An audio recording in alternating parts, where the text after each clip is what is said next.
Hi, my name is Krista, and I'm here with the Colorado Avalanche Information Center to talk about some basic elements of avalanche awareness. We'll get to avalanches soon enough, but first I want to acknowledge AIARE, NWAC, and the Colorado Avalanche Information Center who partnered to develop this program. I also would like to spend a moment to talk about this word right here, awareness. We all have memories of becoming aware. One of my first ones was when I was around 5 years old, learning how to make chocolate chip cookies. Like any standard 5-year-old, I didn't really want to wait the 5 to 10 minutes for the cookies to cool before I got them out. So when my mom's back was turned, I pulled a footstool up to the counter and placed my chin straight on the hot cookie tray. Instead of getting a cookie, I got my first taste of what a burn feels like and how to get one. We all have similar stories. Perhaps it's realizing that the surface of the pool isn't, in fact, solid, or it's burning our tongue on a mug of hot cocoa. These are moments of reckoning where we realize that we really don't know what we don't know. Becoming aware can sometimes hurt, but it doesn't always have to. Lucky for me and lucky for all of us, as we grow older, we learn things without directly having to experience them. And that's why you are here today, to learn what you don't know about the hazards of avalanches, a basic understanding of what they are, where they are, and how to avoid them. Learning this way is much better and much safer than my 5-year-old cookie tray method. It's a long journey, so let's jump in. Here's the outline for the presentation. By the end, we hope that you will know how to define an avalanche, define avalanche terrain, and have a sense of whether you'd like to engage in avalanche terrain or not. Regardless of whether you want to engage or not, we hope to give you a sense of what the next steps are after this presentation. So let's start with the basics. What is an avalanche? Or better yet, maybe we should ask why we should care. The main bullet point here is that avalanches can be life-threatening. They can cause damage to humans, to resources, and to infrastructure, and that's why we care about them. So now let's talk about what an avalanche is. To put it simply, an avalanche is snow sliding down a slope. You cannot have an avalanche without snow.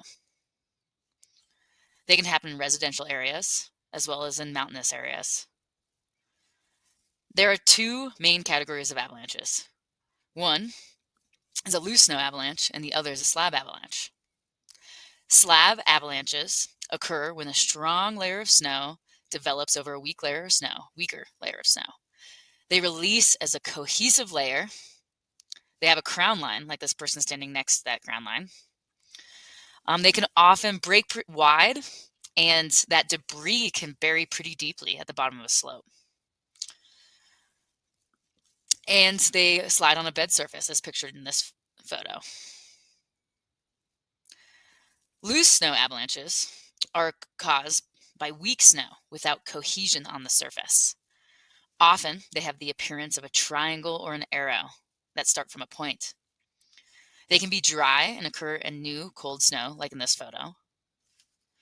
Or they can be wet and caused by solar gain of the surface of the snow, or often near rocky areas. This last photo is a perfect example of that arrow shape. They can gouge into deeper layers, and they often gain mass as they move downhill. So how do avalanches happen? Well, avalanches don't happen everywhere. There's snow all the time. They need a few key ingredients. One of those ingredients is layers. As storms arrive throughout the winter, snow falls onto the ground and then is buried by the next storm. Weather events like wind, sun, and rain create uneven snow coverage across terrain. Changing weather conditions also create layers within the snowpack that vary in strength. Think of all that snow underneath us as a layer cake. Each layer of the cake has different densities and consistencies caused by different grain sizes and grain types. Over time, these layers may be cooked by the sun or compressed by the weight of layers above or affected by temperature, changing the grains within each of the layers. The difference in the strength between all these layers, especially when stronger layers exist above weaker layers, can lead to unstable snow. The next ingredient is an avalanche trigger. The trigger could be natural, like wind, as pictured here, or a snow event, pictured here. The trigger could also be us while we're out skiing or snowshoeing or taking the dog on a walk. Another important ingredient is a slope. Avalanches release on slopes steeper than about 30 degrees. These slopes can be in trees and in open areas. The snow begins to move in the start zone, then it accelerates in the track, and then slows in the runout. Together, these three components make up an avalanche path. Note that the runout can often be less steep than 30 degrees.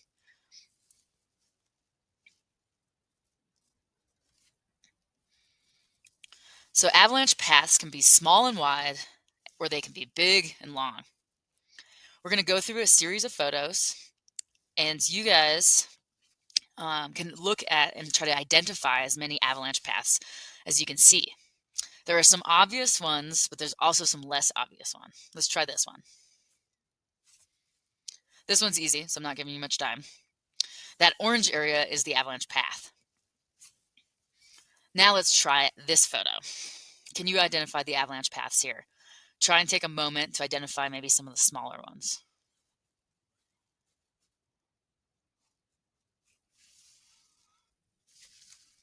Note the avalanches down in the trees.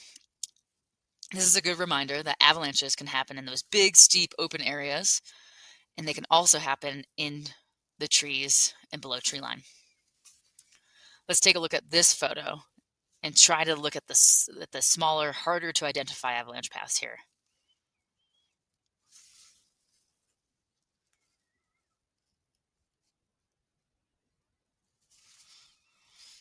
These ones are pretty tricky. They're down below tree line. I guess the obvious ones are adjacent to the ridgeline, big, open, steep-looking slopes. But the below tree line small orange paths are a lot harder to identify. The point here is that it's really challenging to identify avalanche paths from photos and also from just looking at them in person. There are certain areas that can make avalanches more dangerous. These are referred to as terrain traps. Cliffs and rocks, gullies, flat terrain like road cuts or lakes, and trees are all examples of areas where the consequence of getting caught is bigger. Okay, let's review. The avalanche recipe has three main ingredients.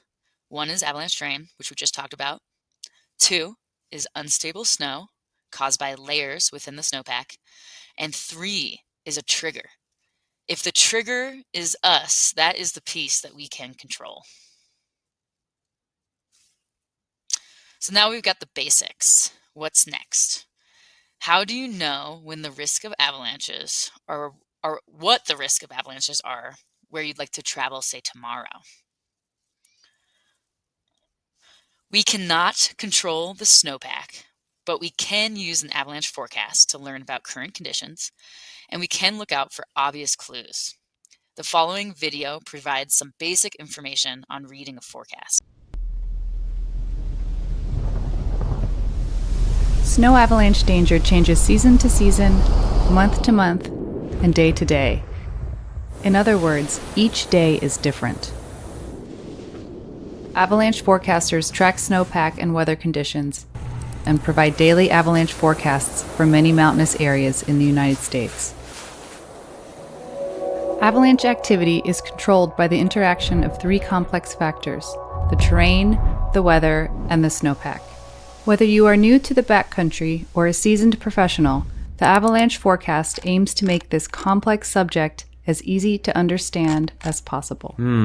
The information in the forecast begins with simple summary messaging and progresses to more detailed, specific information. The first and most basic component of the forecast is the bottom line. This is take-home messaging for everyone, regardless of avalanche knowledge. The bottom line gives you simple information about three basic avalanche questions. What is it? Where is it? And what should you do about it? Think of it as a soundbite or a summary of the most important information for the day. Next is the avalanche danger rating. The scale consists of 5 ascending levels. Your chance of encountering an avalanche increases dramatically with each level. Many avalanche forecasts provide danger ratings for 3 elevation bands. For example, in this view, the danger is rated at considerable at all elevation bands. And in this view, the danger is considerable in the upper band and moderate in the middle and lower band. For a more detailed tutorial on the avalanche danger scale, go here. Avalanche problems are an extension of the danger rating. Avalanches come in many shapes and sizes.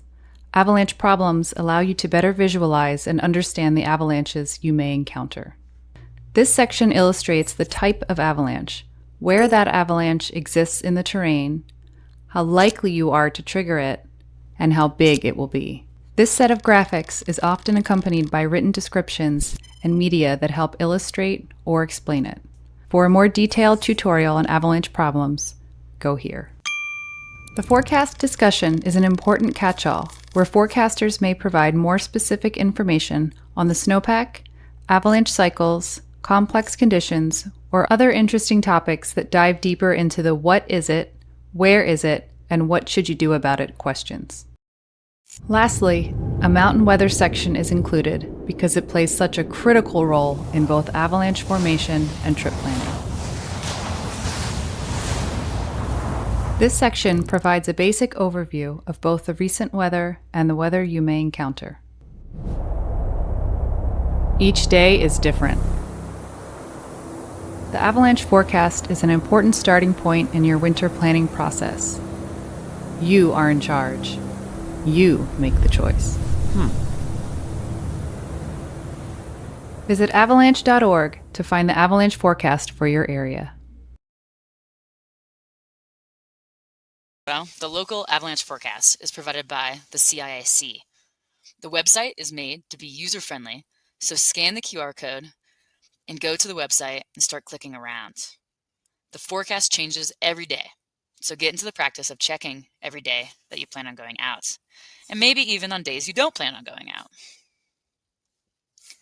Each day, the forecast should contain a danger rating, the trend for the next day, the rating yesterday, the weather forecast, and travel advice for what terrain has the greatest risk of avalanches. You can dig deeper into any of these details by looking at the discussion, local weather observations, or a variety of other tools that I really don't have time here to go over. There's a lot of information, so practice and familiarization are key to learning and using the website. So you've read the forecast, and now you're thinking of traveling in the backcountry. You should know what these red flag signs are and look for them whenever you travel in the backcountry in winter. Any one of these signs could signal a concern, and a higher intensity of any of them or more of them points to a big problem. When you observe these signs of avalanche danger, you can avoid travel in avalanche terrain to reduce your risk. Wind drifting snow can redistribute snow and build thick slabs where drifted snow accumulates. Can you tell in these photos which way that the wind is blowing the snow? Pinwheels, like cinnamon roll shaped snow features, indicate that snow surfaces are warming up fast. Other indications of a rapid warm up could be dripping icicles, or simply that you're changing layers a lot during your tour and you're noticing a dramatic warm up that way. In general, the snowpack doesn't like lots of change in a short period of time. Warming is one of these such changes.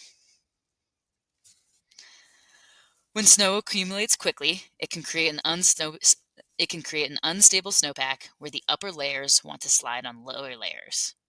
The faster that the snow accumulates, the longer it goes on, and the heavier the density of the snow, the more likely to create avalanches.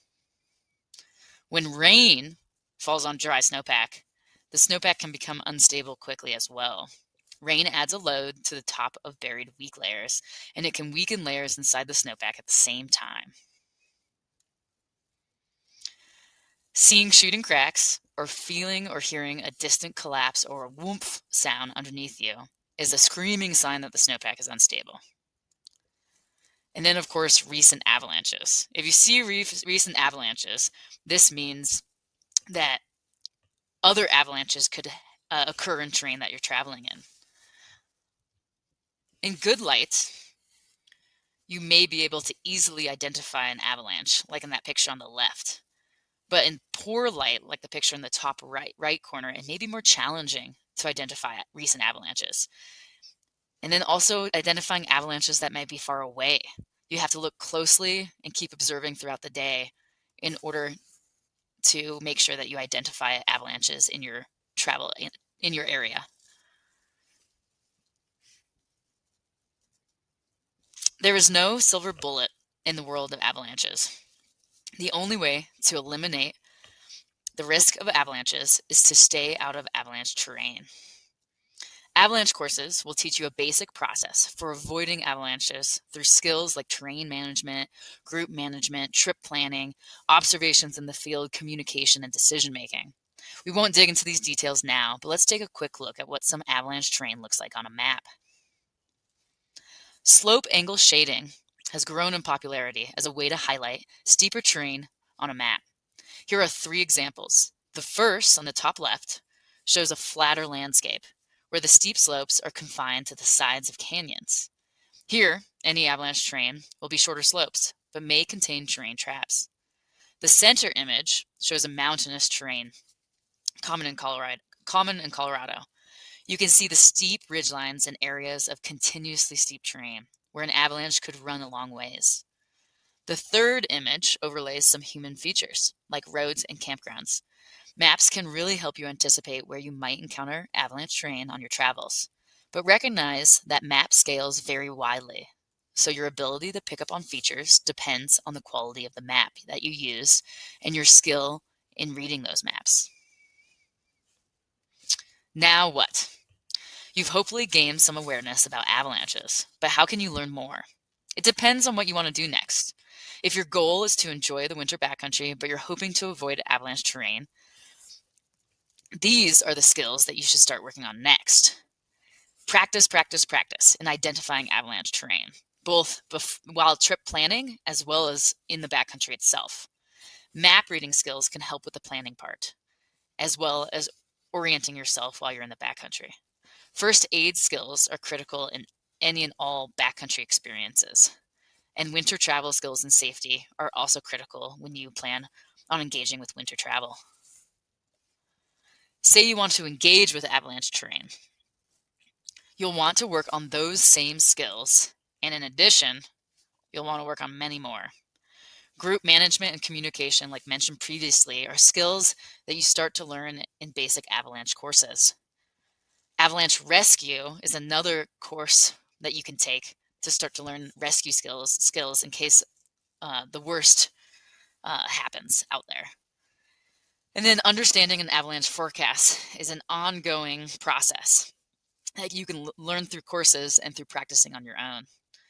And of course, risk management is an important thing to learn about and understand within yourself and within your group.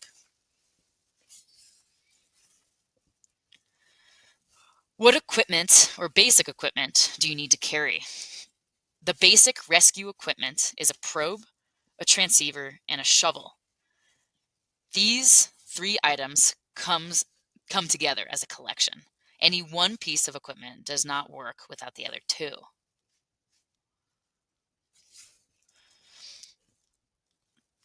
An avalanche transceiver, also known as a beacon, helps you find the general location of a person who is buried in avalanche debris. A probe is used to pinpoint the location of a person in the avalanche debris, and a shovel helps excavate the person out of the debris. You can't really know how to use any of these tools without taking an avalanche rescue class. Like CPR or other life-saving skills, it is recommended that you take a refresher often.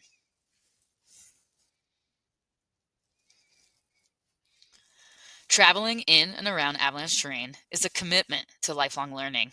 It requires practice and additional skills. Now that you have the awareness, we hope that you realize your journey has just begun. I'd like to acknowledge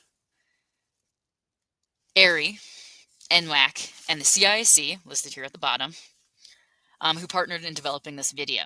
In addition, I'd like to mention Snowpool, located on the left. Click on that QR code. And the CIAC is constantly trying to improve our product and looking to get insight and information from you.